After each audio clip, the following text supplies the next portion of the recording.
E aí, professor? E aí, professora? Sejam bem-vindos ao podcast Fala Fessor. Eu me chamo Newton, sou biólogo e professor de ciências, e esse podcast faz parte do meu trabalho de conclusão de curso de especialização em educação e divulgação em ciências, do Instituto Federal de Educação, Ciência e Tecnologia do Espírito Santo, mais conhecido como IFES. O tema foi escolhido através da votação no Google Formulário. Alguns professores responderam e aí escolhiam entre os temas disponibilizados lá. Esse foi o mais votado. TICs, Tecnologias de Informação e Comunicação relacionadas à educação.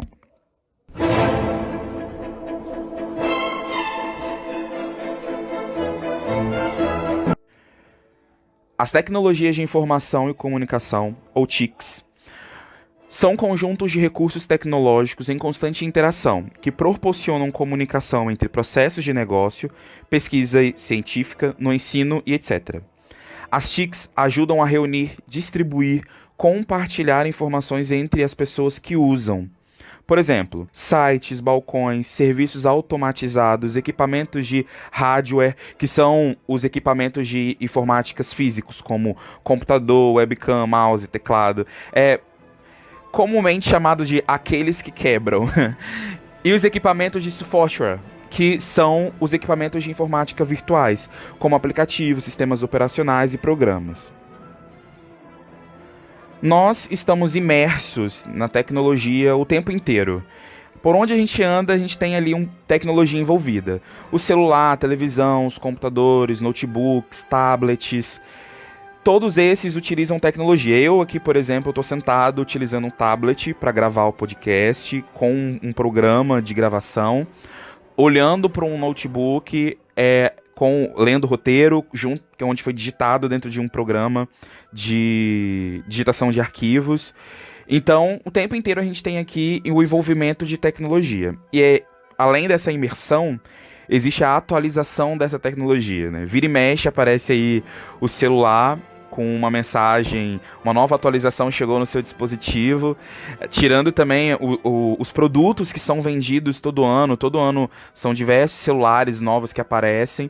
Então o avanço dessa tecnologia, que vem de muito tempo, levou consigo também avanço de diversas outras coisas, como a medicina, né, o avanço da ciência e também da educação.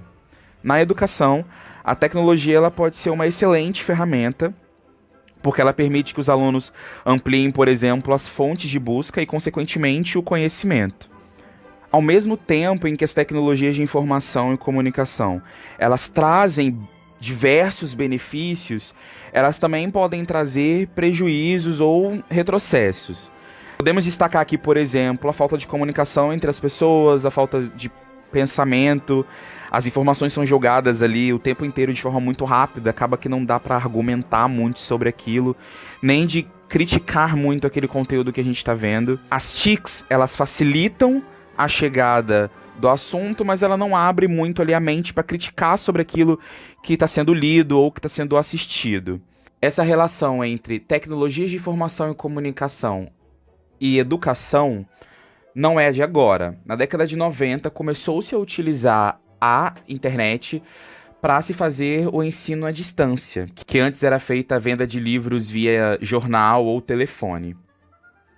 O ensino à distância, junto com as TICs, com a tecnologia de informação e comunicação, começou ali a relacionar portais de acesso e também a chamadas de vídeo, o que acabou permitindo não só o ensino básico fosse possibilitado, mas também o ensino superior e de pós-graduação.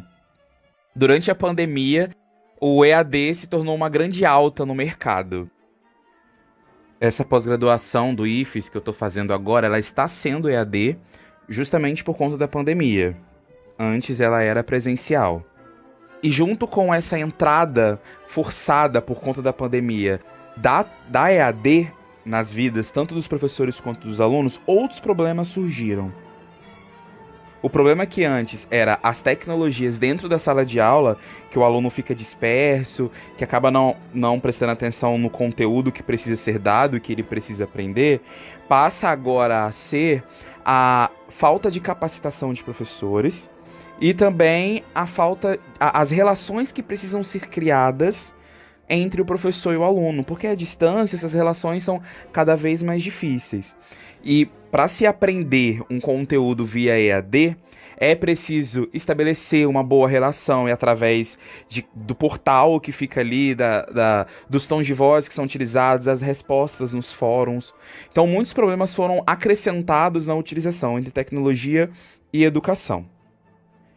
E quando se fala da formação de professores, da capacitação desses professores, a gente entra em diversas possibilidades, porque está relacionado à capacitação daquele professor, à possibilidade dentro da sala de aula de trabalhar com educação, tá dentro das desigualdades sociais, né, é onde está localizada aquela escola, se é uma escola com mais recursos, se é uma escola com poucos recursos, o próprio estímulo deste professor, se esse professor está sendo estimulado a fazer o uso de tecnologias, de que forma esse estímulo é feito. É facilmente observável, por exemplo, eu enquanto professor que estou ali presente na sala de aula, que ao mesmo tempo em que as tecnologias elas disponibilizam possibilidades, ampliando os limites, ela limita. Esses alunos, eles têm um celular, eles sabem mexer no celular naquilo que interessa a eles, que é do conhecimento deles, que eles querem aprender. Quando a gente precisa que ele utilize aquele telefone para fazer uma pesquisa, por exemplo, ele não consegue fazer essa pesquisa. E aí que entra o papel do professor, que é porque o professor ele tem que estar capacitado para que o professor consiga nortear essa pesquisa. Eu vou citar aqui a Adriana Azevedo e colaboradores.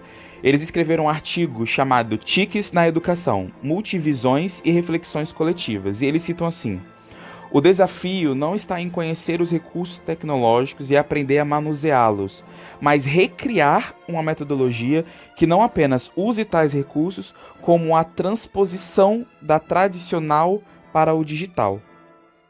Ensinar utilizando tecnologia é um desafio muito grande, porque precisa que o aluno esteja disposto a aprender, que o conteúdo seja interessante, que se tenha recursos suficientes e principalmente a capacitação desse professor.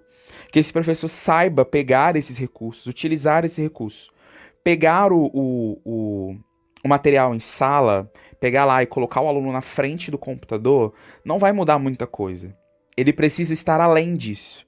Trazer o computador, levar o aluno para a sala de informática, não vai acrescentar nada na educação dele se não tiver um bom norte, uma boa direção do professor. O professor, então, precisa guiar o uso das TICs para que a utilização das tecnologias não se transforme numa máscara, escondendo os vários problemas que a educação possui. É um processo difícil, é muito difícil. Estar dentro da sala de aula, e eu entendo muito bem, é complicado a começar que você tem um grupo de alunos e cada aluno é diferente, cada um tem uma característica, cada um tem um método de aprender, cada um tem recursos diferentes, eles não são iguais. A sala de aula, ela é viva. E para entender essas dinâmicas que a sala de aula traz, eu conversei com 5 professores. Cada professor tem um contexto diferente. O professor Christian, que é um professor de ciência, mestre em biologia animal pela Universidade Federal do Espírito Santo e doutorando em educação no Instituto Federal do Espírito Santo. Ele atua como professor desde 2014 e atualmente ele está como professor de ciências de ensino fundamental 2 para os alunos de uma escola particular que tem muitos recursos, é uma escola particular grande aqui no estado do Espírito Santo. Eu perguntei a ele como que ele dá a aula dele, para a gente poder entender como é que é esse universo de sala de aula dentro da realidade do Christian. Então, normalmente, né, a maioria das aulas são expositivas dialogadas, né? Não tem como a gente fugir muito desse formato. A gente tem que seguir um livro didático na instituição que eu trabalho e que esses conteúdos devem ser seguidos naquela ordem, na forma que está. Então, a grande maioria das aulas são expositivas dialogadas, mas a cada 2 semanas, por exemplo, quando eu vejo que está muito maçante e tal, a gente tenta em sala sempre, né, fazer dinâmicas a partir daquilo, com o livro, faz roda de conversa e faz leitura compartilhada, tenta fazer, dinamizar da melhor forma possível. Quando possível, laboratório de ciências eu uso bastante.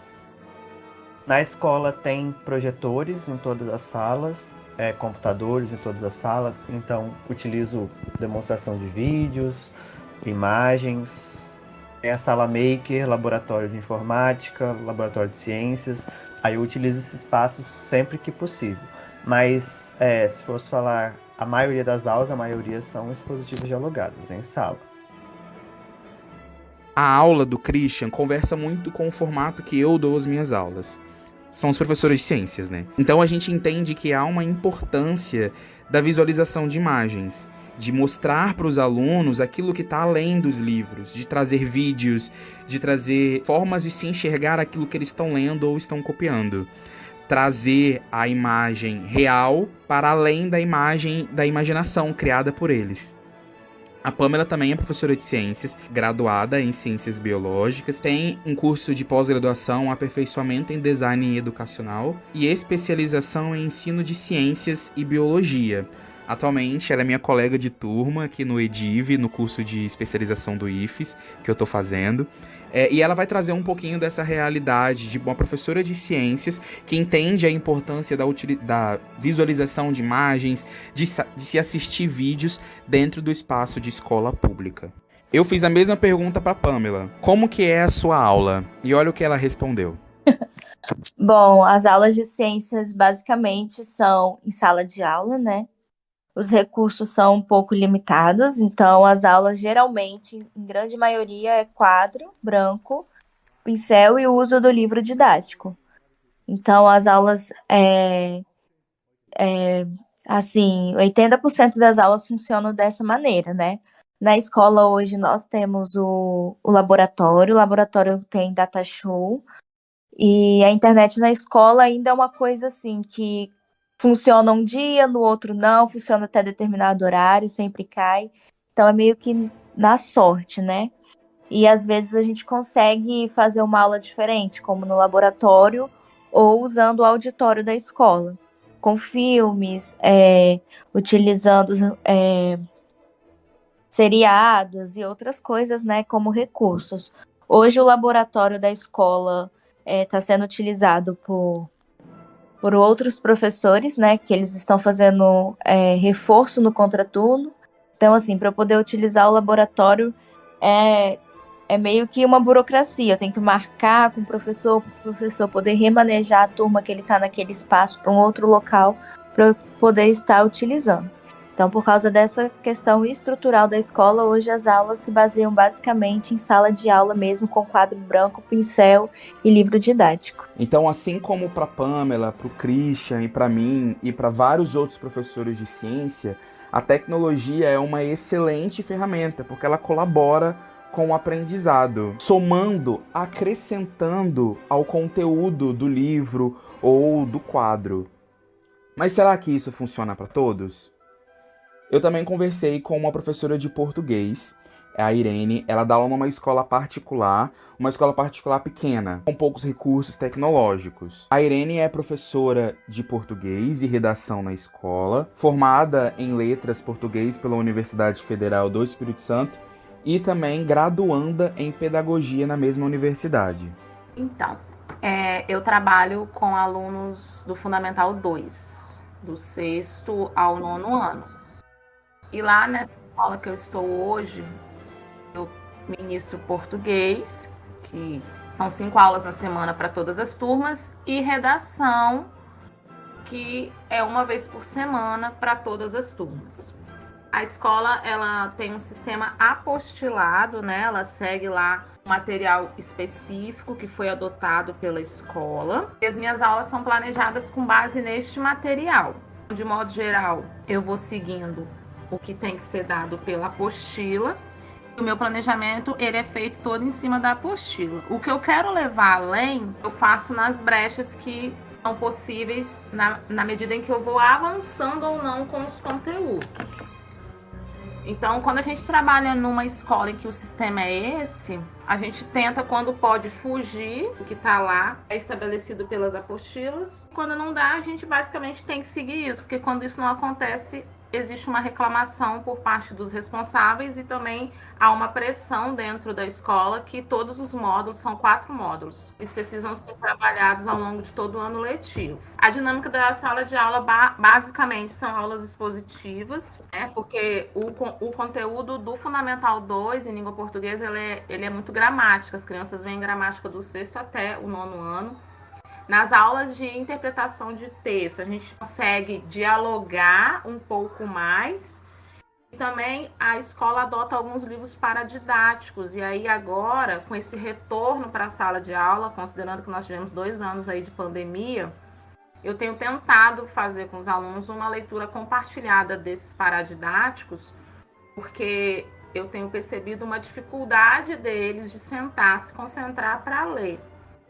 Então, no geral, são aulas expositivas e o diálogo ele surge a depender da necessidade da turma e de como eles estão também, né, no dia, porque eu tenho percebido que eu tenho perdido, entre muitas aspas, tempo demais, às vezes, em organizar o caos que tem sido esse retorno para a escola do Fundamental 2. Até agora, nós conhecemos aqui professores diferentes que atuam de formas diferentes na sala de aula. Vimos dificuldades na utilização da tecnologia em sala de aula, seja nas prioridades ou regras da escola ou por falta de recursos. Mas aí, a Azevedo e colaboradores que eu já citei aqui, ela traz uma reflexão. A tecnologia, ela tá aí. E os alunos têm acesso a elas. Nós, que somos professores, mesmo que a gente não tenha a mesma facilidade que os alunos, a gente precisa assumir o risco e saber lidar com o inesperado, porque nós somos o motivador desse aluno. Então, mesmo em casos de disciplina que sejam mais complicadas na utilização de tecnologia, ou o professor, por não saber usar a tecnologia, ele precisa arriscar, apresentar isso para o aluno de alguma forma, para que o aluno tenha o primeiro contato da utilização daquilo que ele já tem acesso, ou às vezes nem tem acesso, com um olhar diferente. Eu conversei com a Aniele, ela é pedagoga, é professora de Fundamental 1, né, principalmente de fases de alfabetização. E aí ela não trabalha em escola, ela tem um espaço próprio onde ela auxilia alunos que têm alguma dificuldade de aprendizado. Eu conversei com ela sobre como ela utiliza a tecnologia dentro das aulas dela.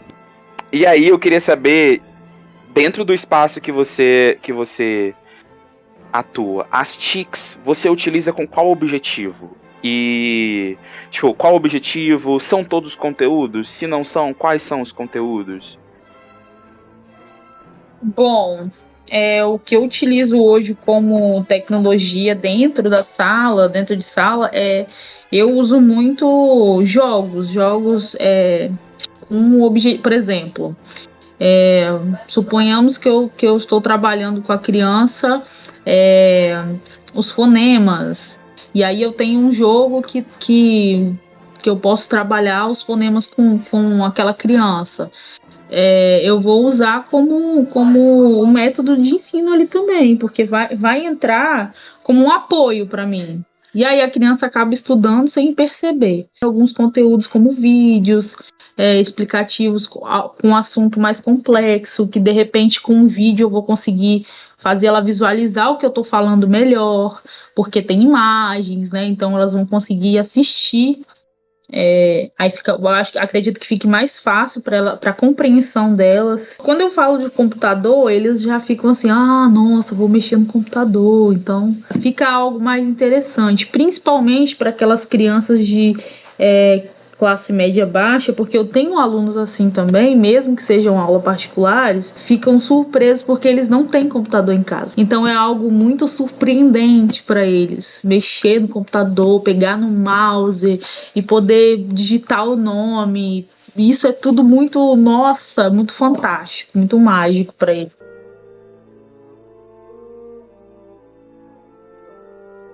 O estímulo para cada professor é diferente, como a gente pôde ver aí. Para o Christian, por exemplo, todo ano a escola oferece cursos de formação de professores para todos os funcionários da escola, para que eles estejam sempre por dentro dos assuntos relacionados à tecnologia e educação. Pamela também. A Pamela tem alguns cursos fornecidos pela Prefeitura da Serra, aqui do Espírito Santo. O estímulo da Aniele é outro. A Aniele tem ali como estímulo os próprios alunos, assim como eu, entendem a importância da utilização da tecnologia na sua disciplina e também quando essa tecnologia chega para os alunos, são eles que com a animação, com a empolgação, estimula nós, professores, a utilizarmos as tecnologias. Mas não funciona da mesma forma para a Irene. A Irene e eu atuamos na mesma escola, e lá o pouco estímulo que temos vem dos alunos mesmo. Mas para mim esse estímulo é muito maior, como eu já falei, por conta da disciplina em que eu leciono. Para a Irene é diferente porque as demandas da disciplina dela são diferentes. Ela trabalha muito com interpretação de texto e, como ela mesmo disse na entrevista, ela também trabalha muito com gramática no ensino fundamental. Então exige muito a leitura, e às vezes a tecnologia dispersa, tira o foco desses alunos durante a leitura. E diversos professores passam pela mesma coisa que a Irene. Existem professores que têm prioridades diferentes dentro da sua disciplina, isso por conta da realidade da turma. O professor Bruno, por exemplo, que é administrador, mestre e doutor em administração, ele atua no nível técnico e no ensino superior. E lá a prioridade dele é outra. Qualquer conteúdo que eu tenha que tratar, eu sempre penso em contextualizá-lo. E a questão da contextualização ela é muito importante para mim. E quando eu digo contextualizar, eu vou fundo no que eu significo como contextualizar. E é muito comum de ver aluno viajando, estudante lá viajando na sala de aula, porque ele não quer saber de uma determinada ideia que você está trazendo, por exemplo, a Revolução Francesa, que aconteceu na França em 1700 bolinha, lá atrás. O que isso tem a ver comigo? No que isso me impacta? O que isso tem a ver comigo? Então, esse outro nível de contextualização é o nível de contextualização de trazer para cá, para a gente, para o agora, para o hoje. E aí, trazer junto deste hoje alguma coisa que seja atual, alguma coisa que esteja na mídia, que esteja em voga, que dê para que todo mundo esteja acompanhando de alguma forma, sendo bem malucas, porque eu vou nas coisas mais absurdas, vamos dizer assim, cotidianas, mais próximas da gente. Eu pego coisas bem relacionadas ao que a gente está vivendo, ao que está todo mundo vivendo, aos nossos sofrimentos diários, as nossas as coisas que são comuns, as coisas que a gente enfrenta comumente no dia a dia, para poder tentar articular com aquilo que a gente está aprendendo. Isso eu acho que aproxima os estudantes. Para se usar a tecnologia, o professor ele precisa muito mais do que vontade. É preciso ser estimulado, porque aí com o estímulo, seja ele financeiro, ou um suporte tecnológico, que são os recursos na escola, ou a capacitação, esses estímulos despertam no professor a animação, a vontade de se fazer esse diferente, de levar a tecnologia para a sala de aula. Mas não sou só eu que cheguei nessa conclusão. Soares Leite e Nascimento Ribeiro, no artigo A Inclusão das TICs na Educação Brasileira, Problemas e Desafios, de 2012, pensam exatamente da mesma forma. Mas, mesmo sabendo disso, mesmo sabendo que é necessário estímulo financeiro, tecnológico e de capacitação, é preciso usar a tecnologia em sala de aula. A gente não é porque a gente não está sendo estimulado que a gente não vai utilizar. Por exemplo, não sou estimulado, logo não vou usar a tecnologia. Não. Precisamos tentar, precisamos nos adequar à atualidade. Tudo que está no livro ou que está na nossa cabeça, que aprendemos durante a graduação, está disponível na internet. Então nós, como professores, nós temos que guiar os alunos com a utilização das tecnologias para que eles tenham as informações verdadeiras. Ensinamos eles a utilizar as tecnologias da melhor maneira possível, mas sempre lembrando da realidade do professor. Não precisa ter o melhor recurso, não precisa ter o melhor computador, não precisa fazer a melhor pesquisa para se utilizar a tecnologia. Utiliza do momento em que você puder, como você puder. Esse episódio de podcast não tem como objetivo fazer uma campanha pró-tecnologia, com o slogan, seja você um professor tecnológico. Não. Ele tem como objetivo informar a você, professor, divulgar para você que me escuta como a tecnologia pode ser uma aliada no nosso trabalho dentro da sala de aula. E eu espero ter conseguido.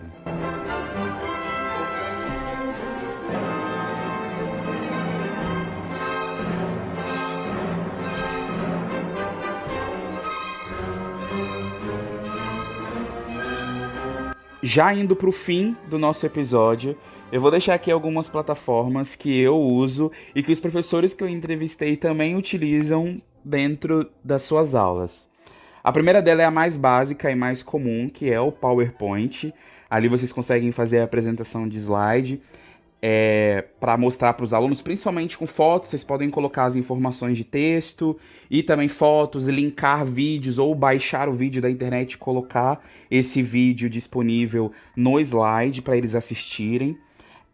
Tem alguns sites que você consegue baixar artes de PowerPoint prontas. Por exemplo, o SlideGo. Vocês pesquisam lá, vocês conseguem baixar gratuitamente diversas artes, dependendo do tema que você escolher. Então é só você digitar lá, por exemplo, apresentação de slides sobre química, digita lá química e aí você vai ter várias artes disponíveis para você fazer esses slides. Outra plataforma é o Kahoot. Se escreve da seguinte forma: K-A-H-O-O-T, de tatu. O Kahoot, ele é uma plataforma também de slide, mas ele é uma plataforma interativa. Você consegue criar uma sala e aí você coloca no computador da escola, no telão, né?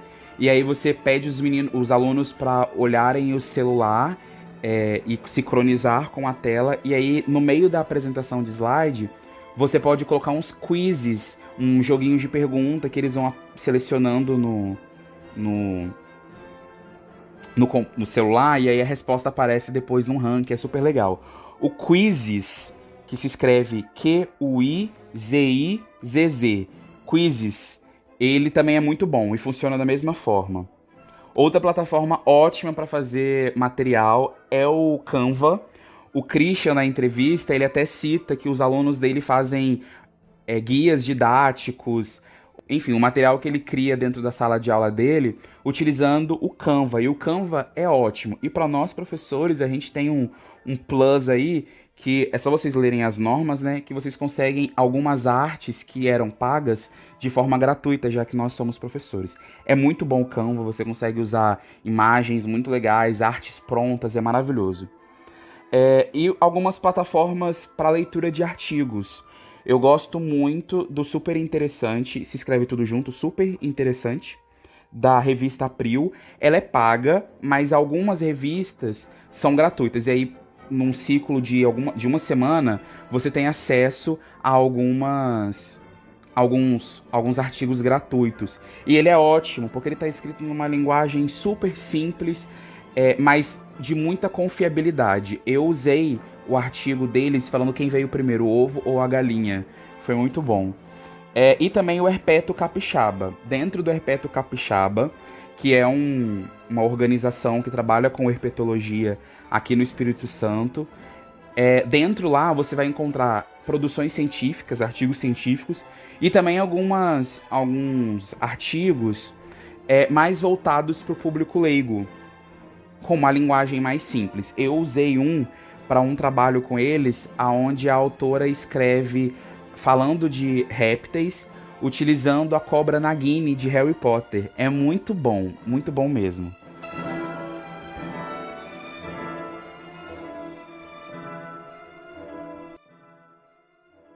Esse foi o episódio do Fala Fessor e eu fico muito grato que você tenha me escutado até aqui.